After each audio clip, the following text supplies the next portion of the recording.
ನಮಸ್ಕಾರ ಎಲ್ರಿಗೂ, welcome back to my channel Shweta's creations and blog. ಎಲ್ಲರೂ ಹೇಗಿದ್ದೀರಾ? ಎಲ್ಲರೂ ಕೂಡ ಚೆನ್ನಾಗಿದ್ದೀರಾ ಅಂತ ಭಾವಿಸ್ತಾ ಇದ್ದೀನಿ. ನಾನು ಕೂಡ ತುಂಬಾ ಚೆನ್ನಾಗಿದ್ದೀನಿ.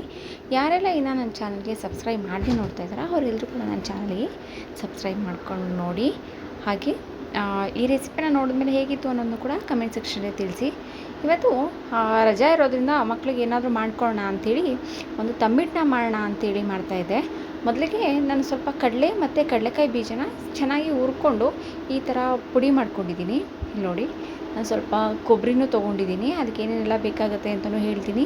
ಮತ್ತು ಸ್ವಲ್ಪ ಹುರಿದಿರೋ ಎಳ್ಳು, ನಾವೆಲ್ಲನೂ ಕೂಡ ಒಂದು ಸ್ವಲ್ಪ ಮೀಡಿಯಮ್ ಫ್ಲೇಮಲ್ಲಿ ಇಟ್ಕೊಂಡು ಹುರ್ಕೋಬೇಕಾಗತ್ತೆ. ಮತ್ತು ಇದು ಬೆಲ್ಲದ ಪಾಕನೂ ಕೂಡ ತೊಗೊಂಡಿದ್ದೀನಿ. ತುಂಬ ಗಟ್ಟಿನೂ ಇರಬಾರ್ದು, ತುಂಬ ತೆಳುದು ಇರಬಾರ್ದು, ಮೀಡಿಯಮಾಗಿ ಒಂದು ಎಳೆ ಬರೋಷ್ಟು ಬೆಲ್ಲದ ಪಾಕನ ತೊಗೊಂಡು ಇದೆಲ್ಲ ಹುರಿದಿದ್ದೀವಲ್ಲ ಇದನ್ನೆಲ್ಲ ಕೂಡ ಮಿಶ್ರಣ ಮಾಡ್ಕೊತಾ ಇದ್ದೀನಿ. ಕಡಲೆ ಮತ್ತು ಸ್ವಲ್ಪ ಕಡಲೆಕಾಯಿನ ಬೀಜ ಮತ್ತು ಸ್ವಲ್ಪ ಬಿಸಿ ಮಾಡ್ಕೊಂಡಿರೋ ಕೊಬ್ಬರಿನೂ ಕೂಡ ಬಿಸಿ ಮಾಡ್ಕೊಂಡಿದ್ದೀನಿ. ಯಾಕೆಂದರೆ ಅದರಲ್ಲಿ ಹಸಿ ವಾಸನೆ ಇರುತ್ತೆ, ಇಲ್ಲ ವಾಟರ್ ಕಂಟೆಂಟ್ ಸ್ವಲ್ಪ ಇರುತ್ತಲ್ಲ ಲೈಟಾಗಿ, ಅದು ಹೋಗೋವರೆಗೂ ಹಾಕ್ಕೊಂಡು ಇದೆಲ್ಲ ಕೂಡ ಚೆನ್ನಾಗಿ ಮಿಕ್ಸ್ ಮಾಡ್ಕೊತಾ ಇದ್ದೀನಿ. ಸೊ ಮಕ್ಕಳು ಏನಾದರೂ ಕೇಳ್ತಾರಲ್ಲ, ಇವಾಗ ರಜಾ ಬೇರೆ ಬಂದಿದೆ, ಸೊ ಹಾಗಾಗಿ ಈ ಥರ ಮಾಡಿಕೊಟ್ರೆ ಅವ್ರಿಗೂ ಕೂಡ ಸ್ವಲ್ಪ ಖುಷಿ ಆಗುತ್ತೆ. ಮತ್ತು ಇವಾಗ ನಾನು ಎಳ್ಳನ್ನ ಹಾಕ್ಕೊತಾ ಇದ್ದೀನಿ. ಎಳ್ಳಿನಲ್ಲಿ ಅಧಿಕವಾಗಿ ಕ್ಯಾಲ್ಶಿಯಂ ಇರೋದ್ರಿಂದ ದಿನನಿತ್ಯದ ಆಹಾರದಲ್ಲಿ ನಾವು ಎಳ್ಳನ್ನು ಸೇರಿಸೋದ್ರಿಂದ ಅದು ಹೆಲ್ತ್ಗೆ ತುಂಬ ಒಳ್ಳೆಯದು ಅಂತಲೇ ಹೇಳ್ಬೋದು.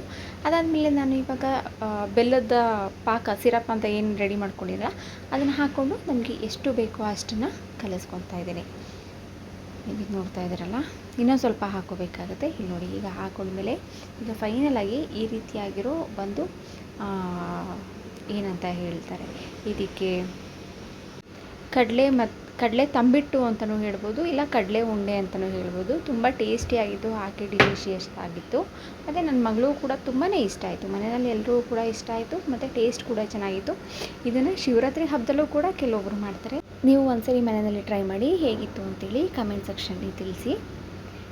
ಮತ್ತು ಏನಾದರೂ ಚೇಂಜಸ್ ಇತ್ತು ಅಂತಲೂ ಕೂಡ ಕಮೆಂಟ್ ಸೆಕ್ಷನಲ್ಲಿ ತಿಳಿಸಿ. ಆದರೆ ಇವಾಗ ಬೇಸಿಗೆ ಇರೋದ್ರಿಂದ ಅತಿಯಾಗಿ ಬಿಸಿಲಿಗೆ ಹೋಗೋದಕ್ಕಿಂತ ಮುಂಚೆ ಏನಾದರೂ ಒಂದು ಛತ್ರಿನ ತೊಗೊಂಡು ಹೋಗಿ ಮತ್ತು ಚೆನ್ನಾಗಿ ನೀರು ಕುಡಿರಿ, ಬಾಡಿನ ಹೈಡ್ರೇಟ್ ಆಗಿ ಇಟ್ಕೊಳ್ಳಿ ಅಂತ ಹೇಳ್ತಾ, ಯಾರೆಲ್ಲ ನನ್ನ ವಿಡಿಯೋ ನೋಡ್ತೀರಾ ಅವ್ರಿಗೆಲ್ಲ ಥ್ಯಾಂಕ್ ಯು ಸೋ ಮಚ್.